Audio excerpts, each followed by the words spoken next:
This next story is so important. I mean, it proves beyond any reasonable doubt that the actual science of global warming, irrelevant.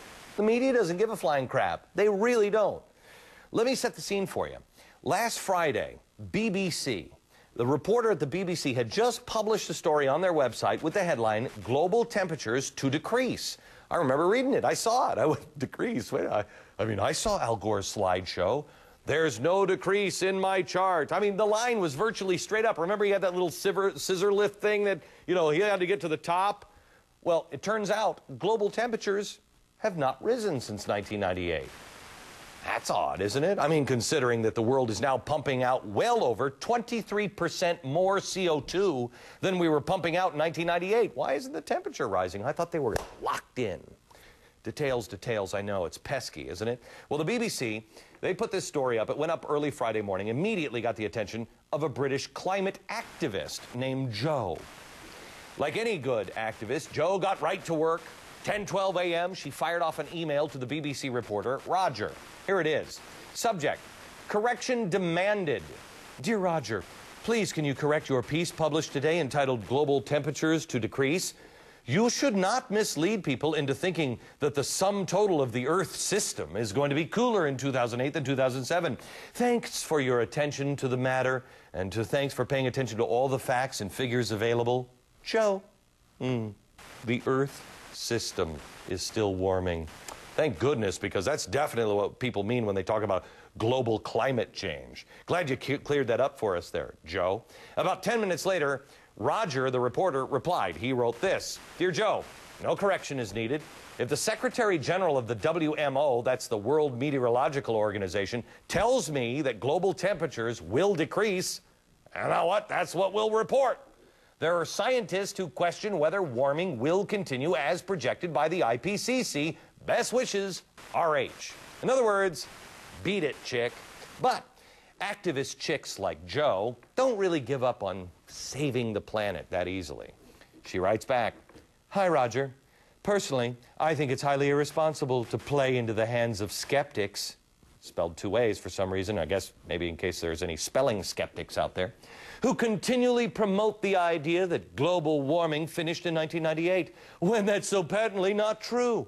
As time goes by, catch this line, the infant science of climatology improves.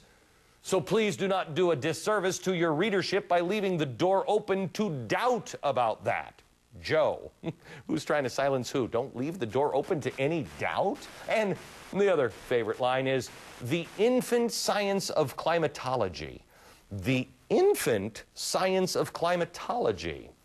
Wow, you know what? If my infant said that the house was going to catch fire because the oven was getting warmer and it would continue to get warmer, would you listen to them? Or maybe wait until they gain a little bit more knowledge and experience and learn how the oven works? I'm just saying. How about we don't use infant science to make multi-trillion-dollar bets on things we don't really understand because just an idea. Raj responds 20 minutes later with this. The article makes all of these points quite clear.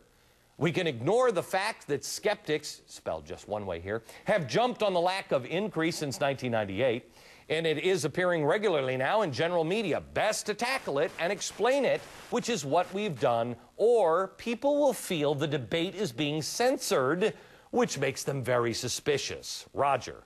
You know what? I got to tell you, aside from the fact that Roger, the writer, apparently hates using any kind of punctuation whatsoever, I kind of like this guy. I mean, he's holding strong here. Then Joe, as always, unleashes the nuclear option on him. Hi, Roger. Your word, debate. This is not an issue of debate. This is an issue of emerging truth. I love that. It would be better if you did not quote the skeptics, again trying to silence the debate. Their voice is heard everywhere on every channel. They're deliberately obstructing the emergence of the truth. Otherwise, I would have to conclude that you're insufficiently educated to be able to know when you've been psychologically manipulated. And that would make you an unreliable reporter. I'm about to send your comments to others for their contribution. Unless you request I do not, you may appear in unfavorable light because it could be said that you've turned your head by the skeptics. Respectfully, Joe. Respectfully, I love that. I didn't catch an ounce of respect in there. She called into question his education. Then she basically extorted him by threatening to harm his credibility if he didn't give in. Well, here is Roger's final Churchill-esque reply. Have a look in 10 minutes. Tell me if you're happier. We've changed the headline and more. Wow. Thanks, Roger. There's a spine for you.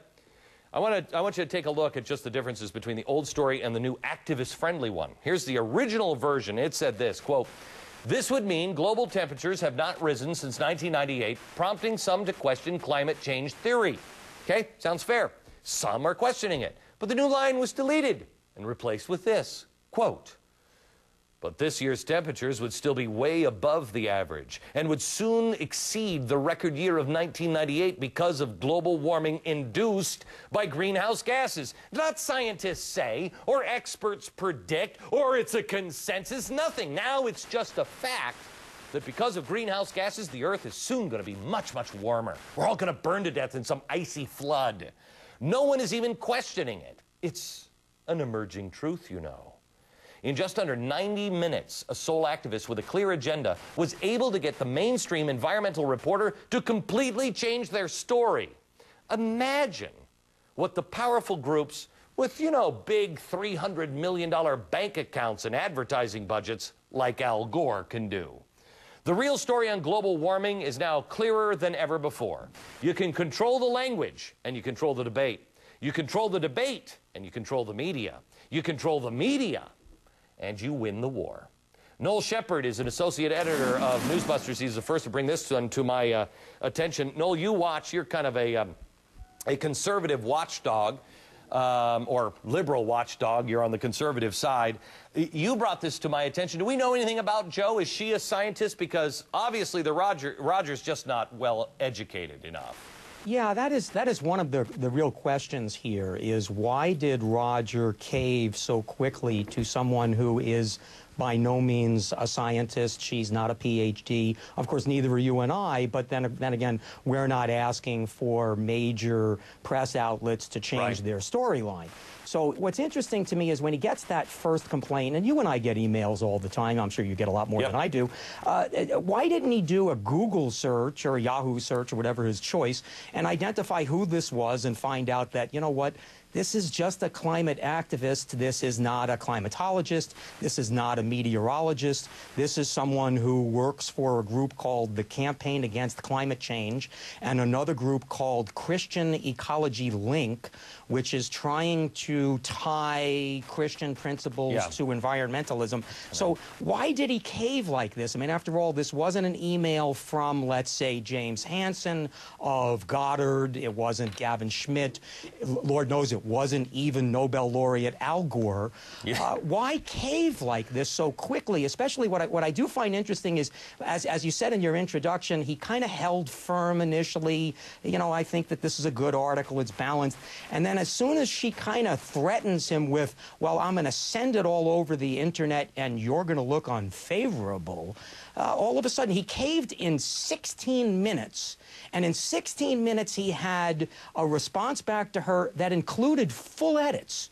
I mean, it's quite extraordinary when you think about it. We'll call the BBC. They won't even comment on it. They don't want anything to do with it. No, they won't. We tried to get them on. We're still trying today. We hope to have them on tomorrow. But so far, the BBC is like, no comment on this one at all. And they've removed the original, right? Usually, if there's an update, you'll get a timestamp and it'll show. Story changed. The AP does this. Story's been updated. Story's been changed. They've removed all timestamps on this story. Is that not true? And that's what's really curious here, Glenn, is he even told her in his third email, he said, updated version, note, the page, date, and time has not been changed. Why? It doesn't make any sense. I mean, the reason why you have updates at the top of the page is so that your readers know that the story has been changed. It seems like not only did he roll over and write exactly what he wanted, I mean, in reality, what's interesting is 3 of the first 4 paragraphs were changed. 3 of the first 4. So not only did he roll over and do exactly what she said, he seems to have done it in a fashion so that people wouldn't have known it, which is reminiscent of Genghis Khan, if I may quote somebody famous. Genghis Khan. Thank you very much. Noel, I've got to run. Hopefully tomorrow we'll have an update for you on this story from the BBC, and I also have another guy who's a hurricane expert, hopefully, who will come on tomorrow and say, this is McCarthyism.